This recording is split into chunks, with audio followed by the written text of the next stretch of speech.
Seigneur. Je termine.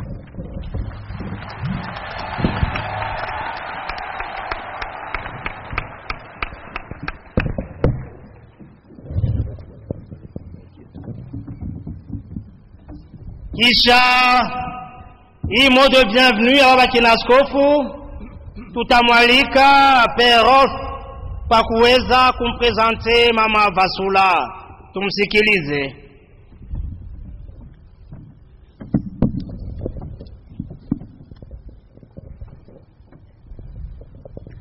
Amjambo wandugu.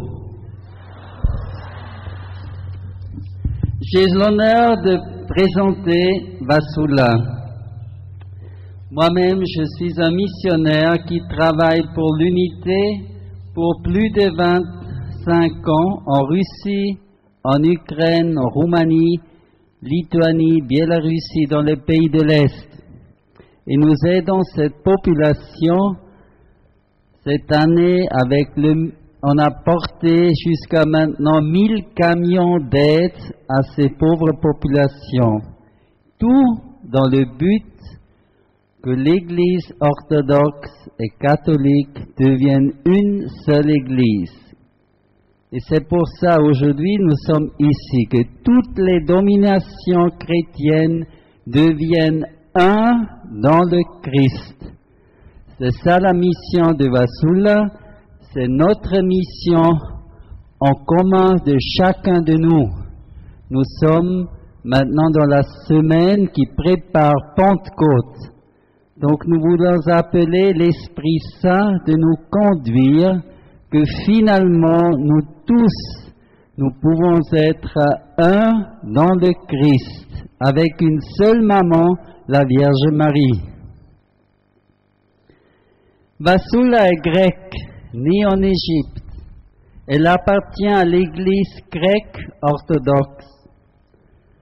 En 1985, alors qu'elle vivait au Bangladesh, Dieu l'a approchée d'une manière extraordinaire afin de l'utiliser comme son instrument et lui confier ses messages pour toute l'humanité. C'est véritablement un rappel de sa parole. Dans ses messages pour notre époque, Dieu nous appelle au repentir, à la réconciliation, à la paix et à l'unité. Au tout début de l'intervention de Dieu, Vasula fut très troublé, craignant d'être trompé.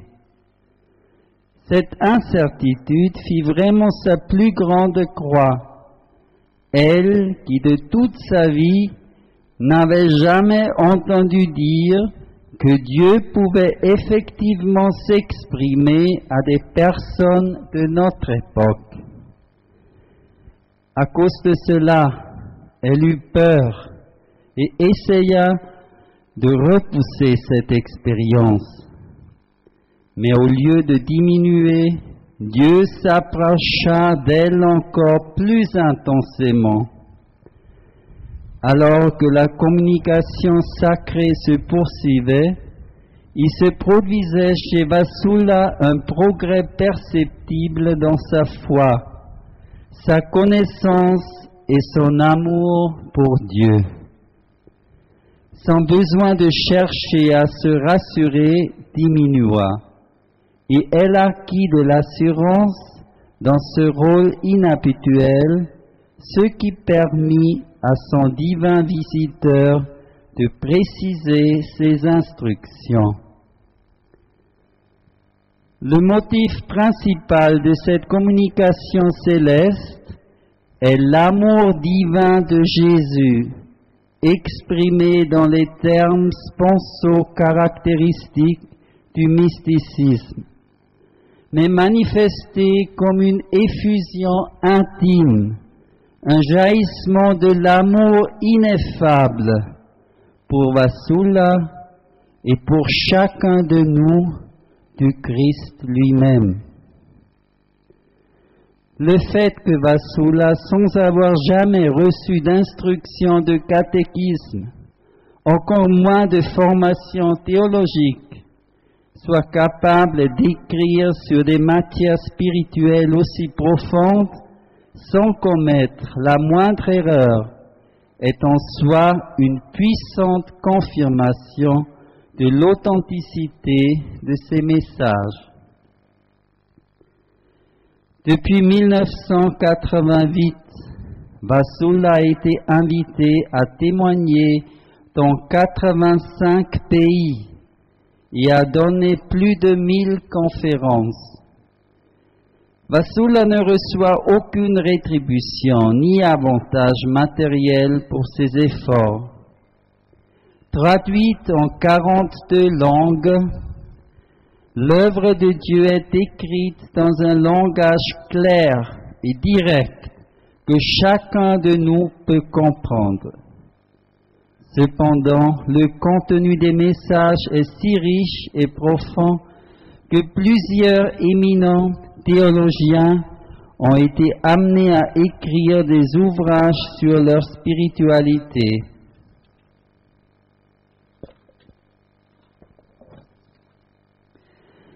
C'est le Seigneur lui-même qui a choisi de nommer cette œuvre la vraie vie en Dieu.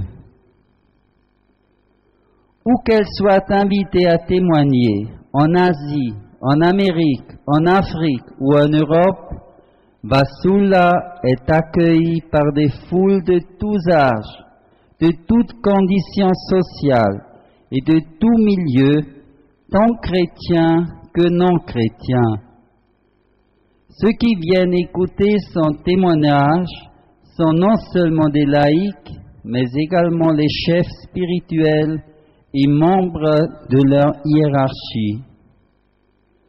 Depuis mai 2002, Vassula a été invité à donner son témoignage dans plusieurs rencontres interreligieuses. Elle a été invitée par les Israélites, les moines bouddhistes d'Hiroshima au Japon, les bouddhistes, les hindous, les musulmans du Bangladesh. Vassula a été invitée 3 fois chez le vénérable Sudananda dans son monastère de Dhaka, nous la honorant 3 fois avec la médaille d'or de la paix pour ses efforts pour promouvoir la paix dans le monde entier. Vassula a été invité à 3 reprises à témoigner au Conseil œcuménique des Églises de Genève. Elle a également été invitée à Iași, en Roumanie, au symposium Unité et Renouveau, consultation sur la spiritualité chrétienne en notre temps. En 1998 et en 2001, le département de l'ONU, Paix dans le monde, œuvrant tout particulièrement pour la paix entre Juifs et Palestiniens, invita Vassula à témoigner aux Nations Unies à New York de ce qui dit notre Seigneur dans la vraie vie en Dieu pour obtenir la paix dans le monde entier. En 2001, elle fut invitée parmi d'autres orateurs à témoigner au symposium sur l'œcuménisme et la spiritualité tenu au Centre international de Farfa. Nous pouvons lire dans l'Écriture que sans les bonnes œuvres, la foi est vaine. Les fruits de la vraie vie en Dieu chez les lecteurs ne sont pas seulement la conversion du cœur, mais également les bonnes œuvres qu'ils ont entreprises. Au cours d'une vision, la Vierge Marie avait demandé à Vassula de nourrir les pauvres non seulement spirituellement, mais également matériellement. Depuis lors, pour nourrir les pauvres, plusieurs maisons appelées Beth Miriam, qui veut dire maison de Marie, ont été fondées par des amis de la vraie vie en Dieu. Ces maisons sont maintenant au nombre d'une trentaine dans le monde entier. Elles servent 650 000 repas par an et apportent des aides de toutes sortes aux plus démunis.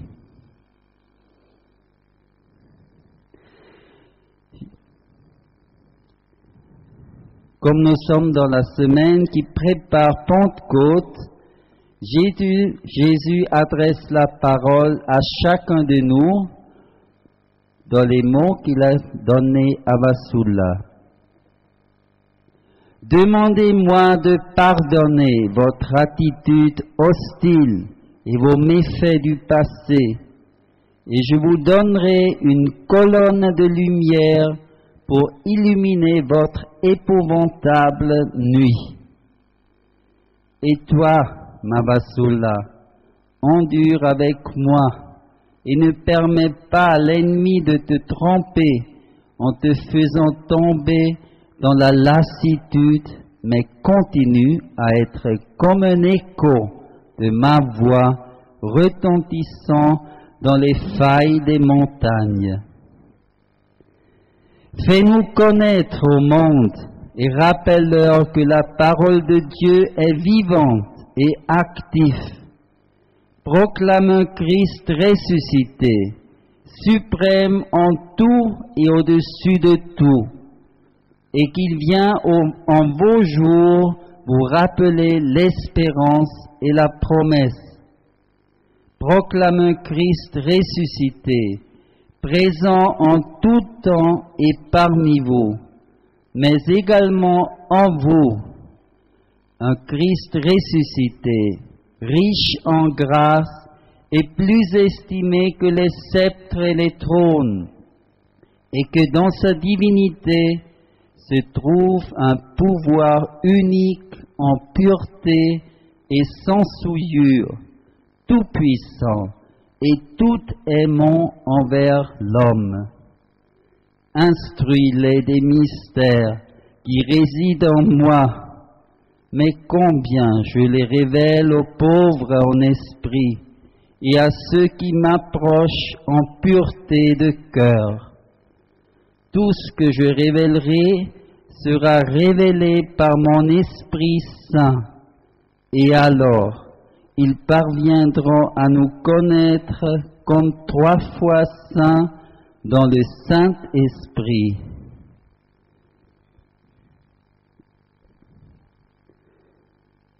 Voici les paroles du Seigneur. Maintenant, nous allons entendre Vasula. Tushikilize.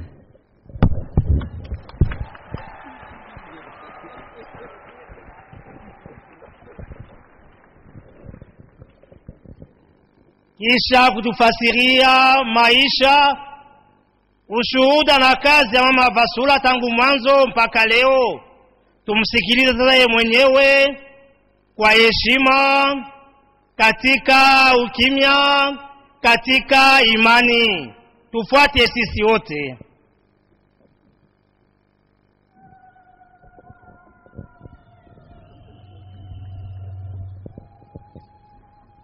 Hamujambo wadugu.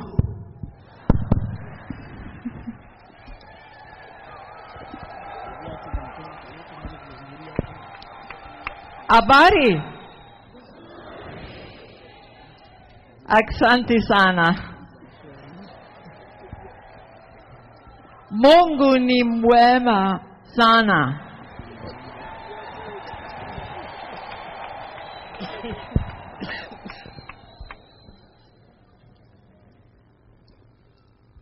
Est-ce qu'on peut se lever pour prier le Notre Père ensemble?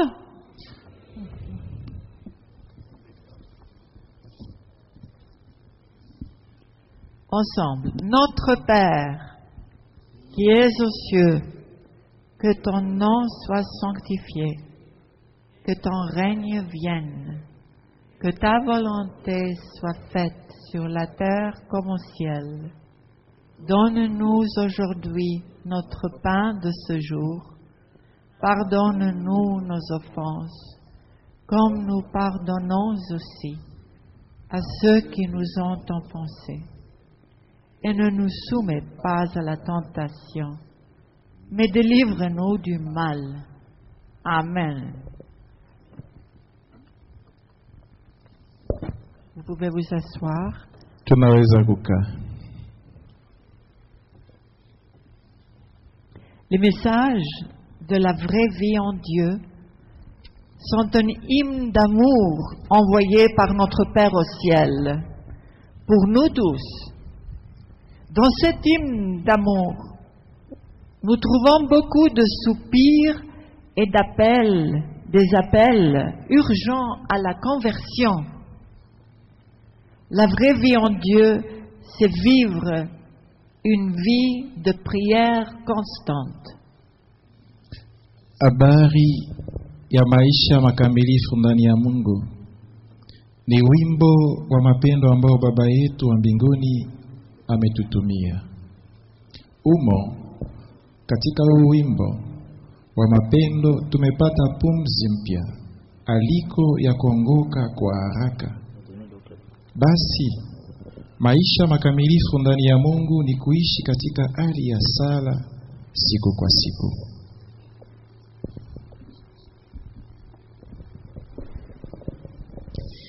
Dieu nous dit plusieurs fois dans les messages de faire la paix avec lui. Il dit, réconciliez-vous, aimez-vous les uns les autres, vivez une vie eucharistique, confessez-vous, repentissez-vous, priez sans cesse avec votre cœur, lisez plus souvent ma parole.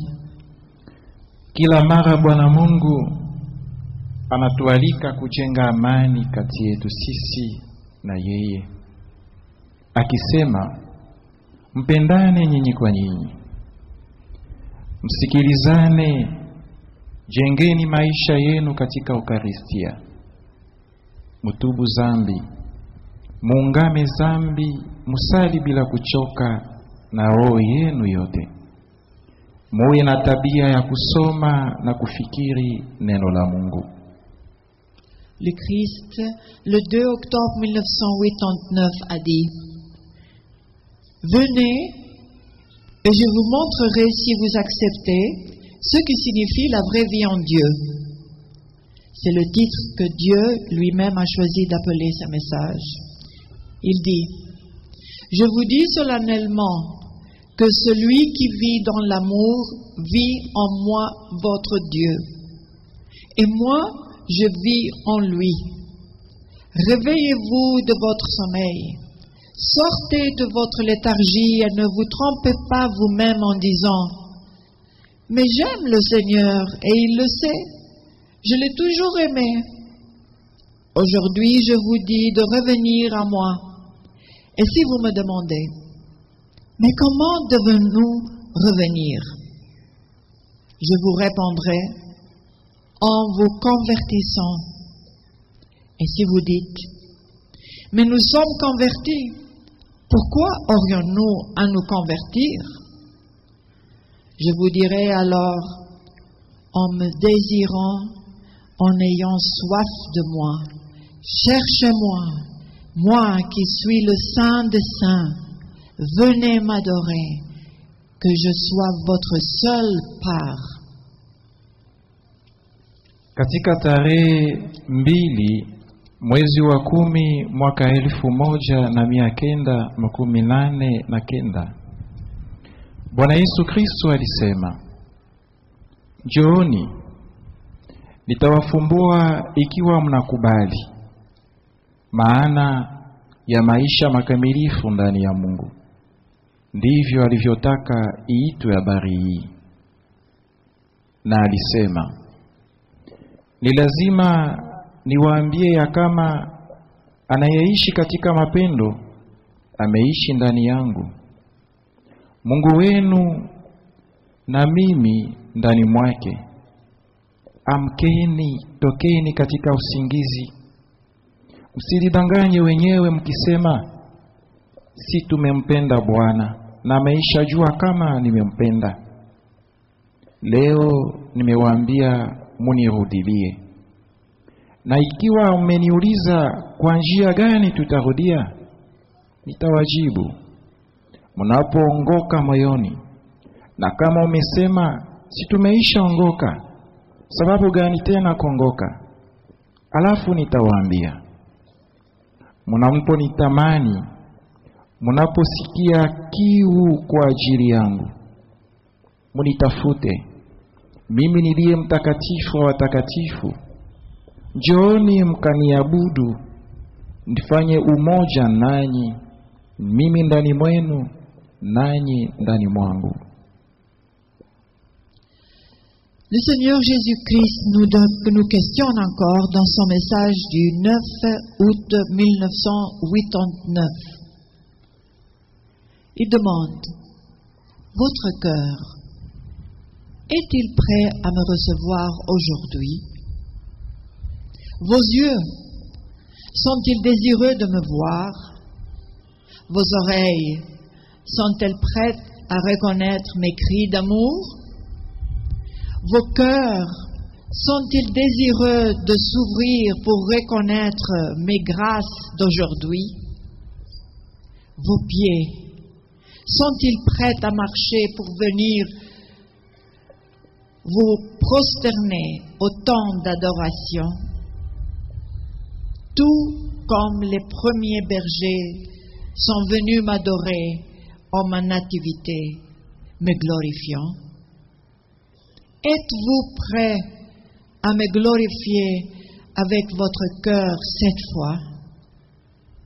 Je ne viens pas de force sur vous avec mon Saint-Esprit violer votre liberté, pas plus que je viens vous condamner. Je viens à vous par miséricorde. Je ne viens pas ajouter de nouvelles choses à ce qui vous a été déjà donné, mais je viens placer mon royaume au milieu de votre cœur. Bwana wetu Yesu Kristo ametuuliza katika habari yake ya tarehe 9 mwezi wa 8 mwaka 1989. Anatuuliza kwa namna hii: roho zenu ni tayari kweli kwa kunipokea? Siku ya leo macho yenu yametamani kuniona? Masikio yenu ni tayari kutambua malalamiko yangu yenye kujaa mapendo kuu? Roho zenu zimetamani kujifungua ili kutambua ukuu wa neema zangu siku za leo? Miguu yenu ni tayari kwa kutembea ili kwa heshima wakati wa maabudio, kama wachunga kondoo walivyoniabudu nilipozaliwa na kunisifu? Mko tayari kunisifu kwa roho yenu yote wakati huu ninapokuja kwenu na roho yangu mtakatifu, sio kwa kuwashurutisha ninyi wala kwa kuzuru uhuru wenu wala kuwahukumu, lakini ni kwa heshima na rehema ninapokuja kwenu, si kwa kuongeza jambo mpya yoyote kadiri ya yote mliopewa, lakini nimekuja kujenga ufalme wangu ndani ya roho zenu. Ces messages, comme on a dit au début, c'est un hymne d'amour pour nous tous. C'est un appel de sa parole. C'est un appel à la conversion, à la prière, au repentir et à l'unité des églises en diversité. Ne croyez pas, même pour un instant, que si notre Seigneur m'a choisi pour donner ces messages, je suis mieux que tout le monde, ou que je suis une personne extraordinaire et merveilleuse. Non, pas du tout. Je suis une pécheresse comme tout le monde. Et en rien, comme le Seigneur me l'a dit, Mais voici les paroles même du Seigneur quand je lui ai demandé pourquoi il m'a choisi. Msifikiri kwamba habari hizi Bwana Mungu aliyenieleza kuwa wimbo wa mapendo kwa ajili yenu wote ni wito kuu kwa neno, wito wa kuongoka moyoni, wito wa kuishi katika sala, wito wa kutubu dhambi na umoja wa makanisa mbalimbali japo uachanisho. Basi msiwaze kama ikiwa Bwana Yesu alinichagua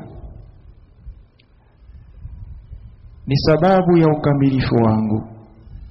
Mimi si safi kuliko nyinyi, na mimi ni mkosefu. Mimi si mtakatifu wala si stahili, na mimi niko mkosefu sawa wote, kitu bure tu mbele ya Mungu, sawa alivyonieleza Bwana mwenyewe wakati nilipomuuliza sababu gani umenichagua. Nilimuuliza, Bwana, umenichagua sababu gani? Hautambui kama nimeshikwa na umaskini? Akanijibu, Je lui demandais pourquoi tu m'as choisi, puisque je ne savais rien. Je ne savais absolument rien, je n'avais même pas fait un catéchisme. Et il a répondu ceci: Ne sais-tu pas que la misère m'attire? À travers ta misère, je montrerai ma miséricorde au monde. Je lui ai dit, mais je ne sais rien. Reste rien, il a dit. À travers ta nullité, je montrerai ma puissance, ma grâce, mon autorité et que je suis. Alors meurs à toi-même et laisse à mon Saint-Esprit respirer en toi. Aliponijibu alisema kwa namna hii: ni katika umaskini na ukosefu wako nitaonyesha rehema na huruma yangu. Sijui, basi baki asiye na kitu, na katika ukosefu wako taonyesha neema yangu, ukubwa wangu, na kama mimi niko. Alafu ujifanye mauti ndani mwako na uipatie Roho yangu Mtakatifu kuishi ndani mwako. Mais je vais vous dire aussi, avant l'approche du Seigneur, c'était le Père qui m'a approché le premier, après mon ange. Na nitamiambia, kabla Bwana Yesu kuja kwangu, ilikuwa ni Bwana Mungu mwenyewe aliyenijongea. Et j'aimerais présenter vraiment le Père à vous, parce que beaucoup du monde fait de Dieu